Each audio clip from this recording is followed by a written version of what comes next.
Salam sejahtera, terima kasih kerana bersama dengan saya di Nazlin Unity Channel. Dengan pengumuman dan keputusan terkini di PRK Nenggiri ini, dijangkakan bahawa Barisan Nasional UMNO Pakatan Harapan Kerajaan Perpaduan tidak bermasalah untuk menang di PRK Dun Nenggiri. Ini kerana sangat-sangat hebat pencapaian terkini. Baru saja dibincang, baru saja ditawar, baru saja masuk manifesto, sudah tertunai. Bayangkan bertahun-tahun pemerintahan di sana tidak tertunai. Tapi kali ini tertunai pewujudan, pemasangan mesin ATM di Nenggiri. Bertahun-tahun, boleh kata berpuluh tahun, tak munculnya ATM itu, hanya ATM dalam bayangan ataupun halimunan.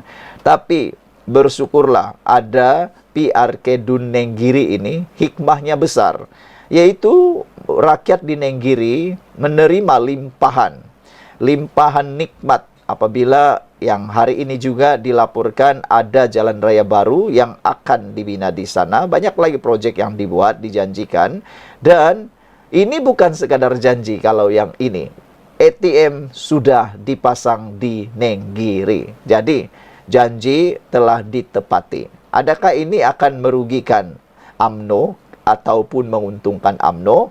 Ada netizen yang berbalah. Kata mereka, kalau sudah tertunai, apalagi yang nak dimahu oleh rakyat sana, kata mereka. Tapi ada juga yang kata, dengan adanya mesin ATM itu, dia telah pun dapat membeli undi daripada rakyat Nenggiri. Hasrat masyarakat setempat untuk memiliki mesin juruang automatik atau ATM akhirnya menjadi kenyataan apabila perkhidmatan itu mula beroperasi sejak semalam. Mesin ATM tersebut dipasang di Kampung Jerek, Gua Musang dan dijangka akan memudahkan urusan kira-kira 30,000 penduduk tempatan.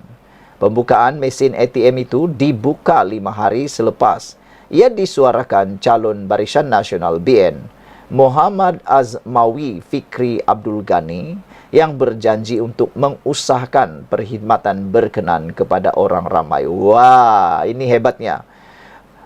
5 hari lawan berpuluh tahun, 5 hari menang. 5 hari saja urus mesin ATM, dah ada mesin ATM. Yang menjadi persoalan selama ini, kepimpinan, terutamanya kerajaan negeri di Kelantan, kenapa tidak berjaya membuat mesin ATM itu? Termasuklah juga pemimpin Dewan Undangan Negeri Dun Nenggiri. Kenapa berpuluh tahun tak dapat buat? Tapi yang ini 5 hari selepas disuarakan, mesin ATM boleh pula dibina di sana.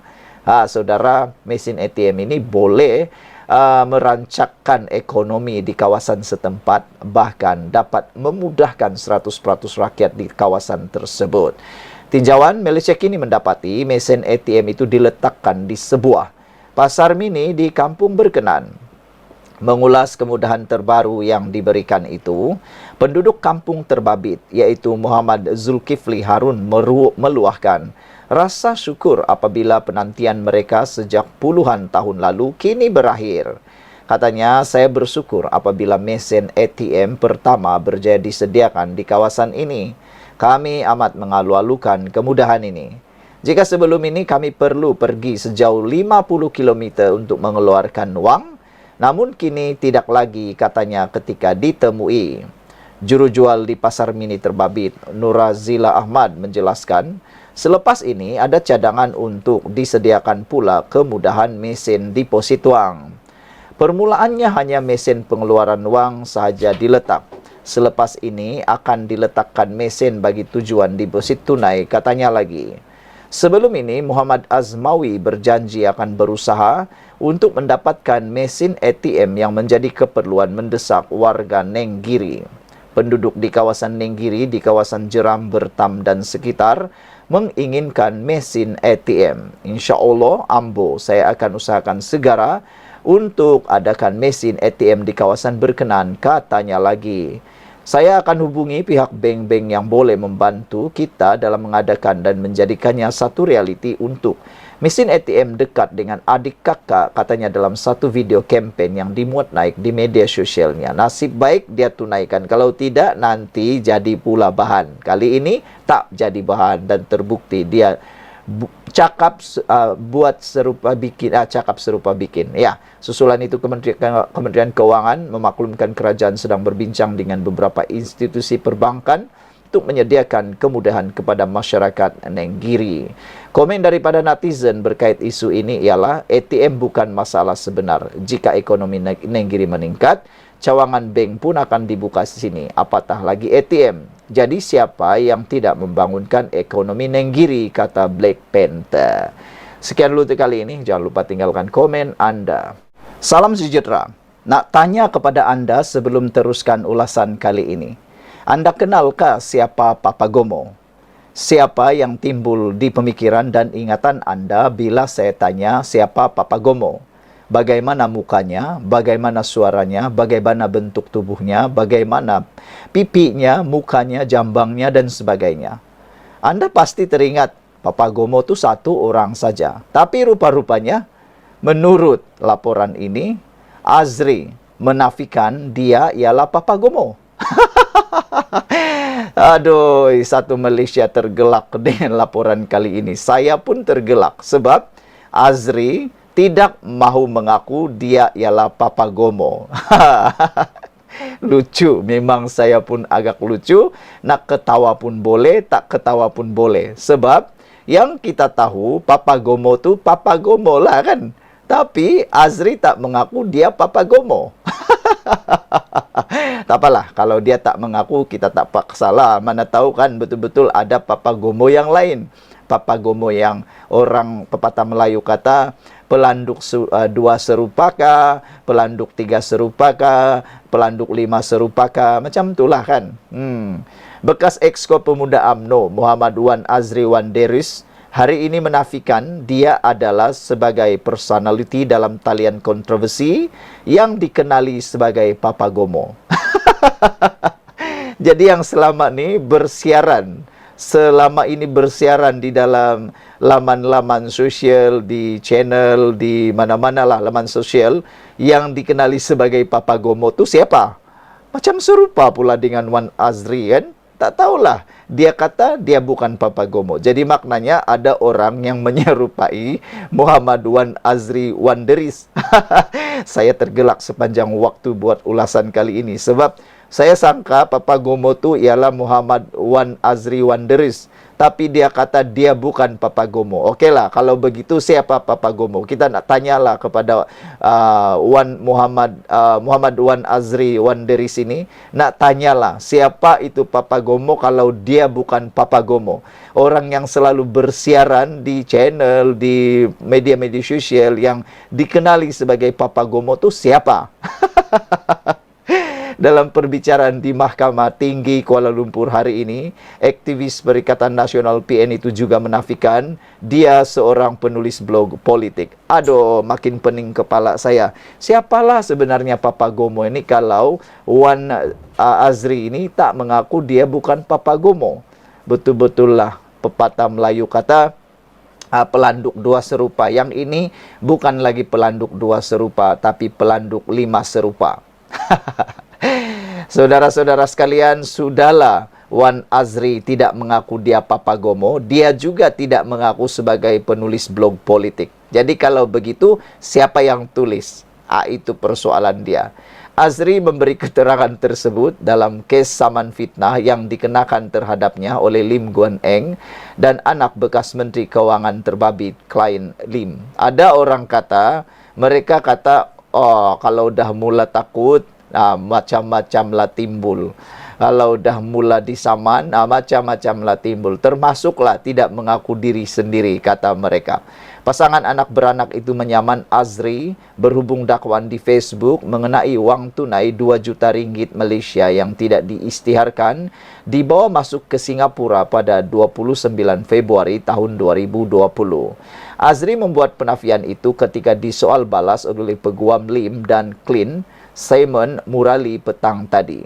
Kata Azri, saya bukan blogger. Adakah kamu Papa Gomo? Azri jawab, saya tidak setuju.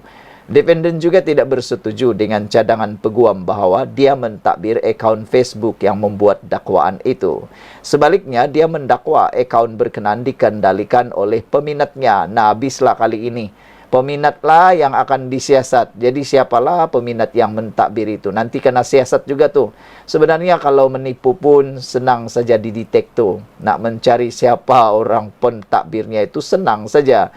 Kalau begitu, siapa pentadbirnya? Kalau disiasat nanti, pasti kedapatan jugalah kalau bukan Wan Azri. Jadi peminat itu pula lah yang akan kena saman.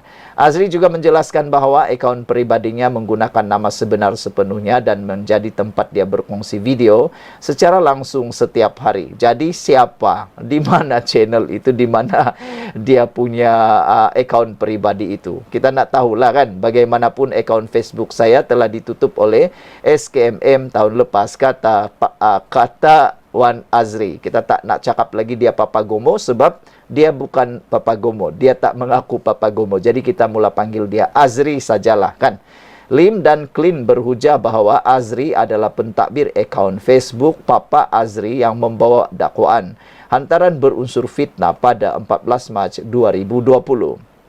Bagaimanapun dalam pembelaannya, Azri menafikan sebagai pentadbir akaun tersebut dan mendakwa saman sivil berkenaan adalah suatu penganiayaan politik. Sementara itu, semasa prosiding di hadapan Pesuruhjaya Kehakiman EDU, Azri menafikan pernah memfitnah Lim dan Clin sambil menegaskan tiada sebarang video atau audio wujud untuk membuktikannya. Yang ini pun senang saja nak mencari video itu kalau ada. Kalau audio ada pun senang saya cari. Mudah sangat cari. Tapi kalau memang tiada, tiadalah. Tapi kalau ada, memang sangat mudah. Sebenarnya kalaulah Azri ini menipu, dia sebenarnya memerangkap diri sendiri. Sebab kalau peguam ini, pasukan peguam yang mewakili Lim Guan Eng berjaya membuktikan saja dia Papa Gomo atau mendapat rakaman audio atau mendapat rakaman video itu, dengan mudahnya saja dia akan terkena ataupun makan diri sendiri. Perbicaraan disambung semula pada 11 Disember. Clin mengemukakan saman selepas muncul dakwaan. Dia ditangkap di lapangan terbang Changi ketika cuba memasuki Singapura dengan wang tunai 2 juta ringgit yang tidak diisytiharkan.